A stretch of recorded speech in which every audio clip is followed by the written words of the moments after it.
Hello, welcome back to a very chaotic and unscripted video of mine because I just came back from the airport. For the past national holiday, I went back home to my parents.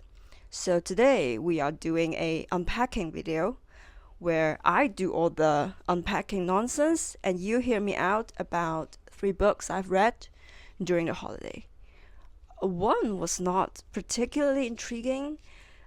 I didn't really enjoy it that much, but two of them, they were absolutely fantastic. Actually, before we begin, Mom, if you're watching this, I wiped them all clean. Okay, don't worry about that. Bringing the dust into the room, stop panicking. Okay, so let's begin. This side of the suitcase, I got all the meat that my parents made me. Beefs, chicken, ribs. Fantastic. I'm the most spoiled kid in the world. A lot of snacks and a lot of things to brew in the water and to drink. Apparently it's good for you. And medicine. More medicine. So let's begin. 3 books I have read during the holiday. The first one, Death in Venice. It was a short story collection by German author Thomas Mann. I read this on the plane and in the airport. First, it's a great story. I've heard about the story because it was made into a movie. It's a little bit heartbroken and it's beautifully written. The plot was very romantic, tragically romantic, but it was also a little bit obscure, I think, because the plot escalated slowly, gently, gradually, and it was not as intense and mentally challenging as I thought it would be because I know the story, right? A very famous prestige writer was stuck in this writer's block, and he went to Venice to have a vacation, and he fell in love with a teenager young boy who was incredibly beautiful. Nothing happened between them. He said hi back, and that's all. But the author eventually died in Venice when a pandemic hit, and that's it. This is kind of the book that if you blink for a page or two, it didn't really matter because you can still keep up with the story. You felt the deep thinking by the author towards life and his own work and the process of being creative. He had a lot of his reflection. He had a lot of his thinkings put into this story, which I think was great. It was also really romantic in every way. The plot and the language. I won't say it's my favorite story, but it was quite good. I really enjoyed reading this. Also, there is a second story in this book, Tristan. It's also a short story. Coincidentally, I bought tickets to the German opera of Tristan and Isolde 2 months later. So I read this story as like a happy coincidence. I didn't really enjoy it. The plot was even less than Death in Venice. Everything goes really slowly and you can only guess the plots and the characters based on a lot of conversations. Maybe I didn't really sink into it. So for me, Tristan was harder to understand than Death in Venice. It talks about some things happen in a hospital, a rehab, a facility, where a very beautiful married woman fall in love. I'm not even sure did she fall in love with a writer. Everything happens slowly, gently, subtly, which I don't think is really good to read when you were traveling because everything behind you moves really quickly, but the story in this book moves really slowly. I didn't really get the story, but maybe I should give it a second chance. Maybe I should read it when I'm at home. I don't know. If I do, I'll tell you. The second book I read during the holidays, absolute marvelous, extraordinary, best of the year, Bel Ami by French author Maupassant. Wow, I don't think my vocabulary is big enough to describe my feelings about this book. It was intense, brutal, sharp, smart, gossipy, and very juicy, actually, because it talks about, okay, so the plot about this you might already know.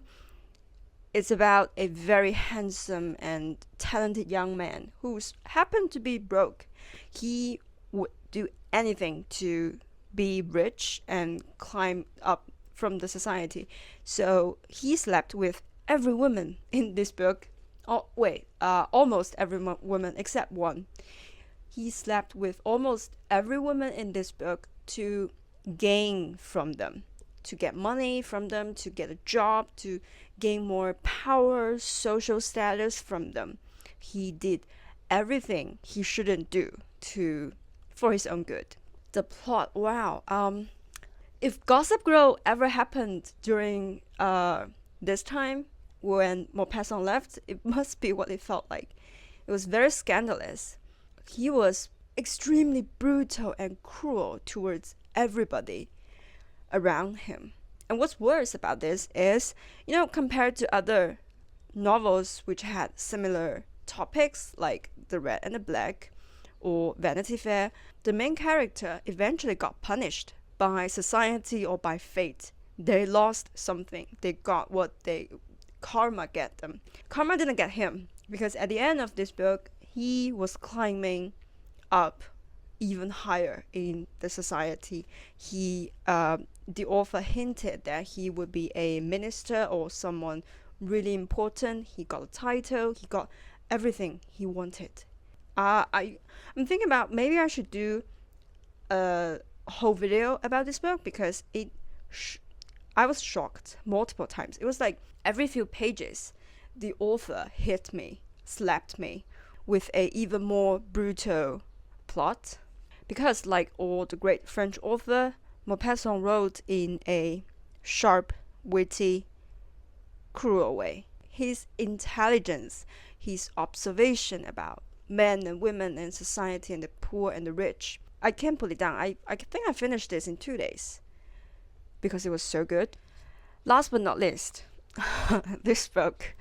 One day I decided to read this book in an afternoon. It's a short story collection about murders and detective stories. I thought it would go really well with snacks, and my parents were chit-chatting around me. 30 minutes later, I put it down and I switched to Bel Ami by Maupassant, because I cannot read this book in the afternoon or at night or when I was alone. I can only read this book in the morning when my family were around me to make me feel safe. That's what this book made me feel like. It scared the out of me. The Speciality of the House by American author Stanley Ellin. This book is a short story collection which contained one of his most famous pieces, as same name as the title. It talks about a very famous restaurant in New York where they serve the best dishes in the world, and two foodies who were begging the owner to get a look inside the kitchen. One day, the owner invite one of them inside the kitchen. I will leave the rest of the story for you to find out. Every story in this book was a brilliantly written, plotted, with a lot of twists. You just cannot see it coming, and I consider myself someone who can always see a twist coming. I felt multiple times reading this story.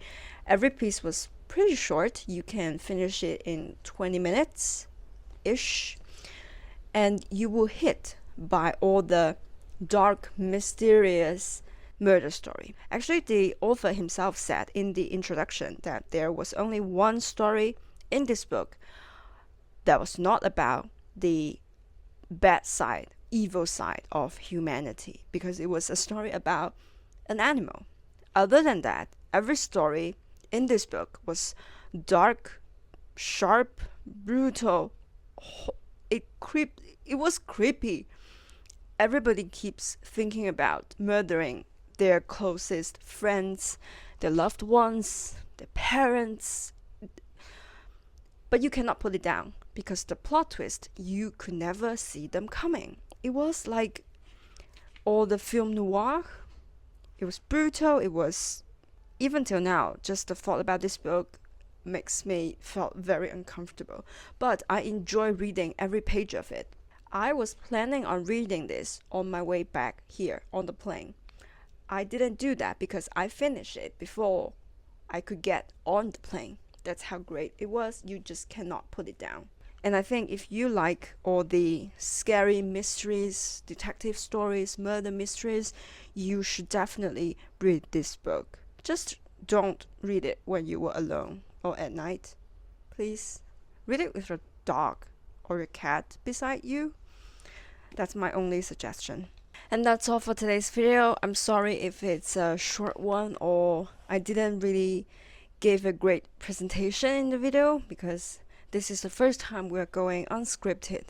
It turns out this video was not exactly me doing unpacking and talking at the same time because I cannot multitask when there is no script. But anyway, I hope you liked this video and thank you for watching. See you next time.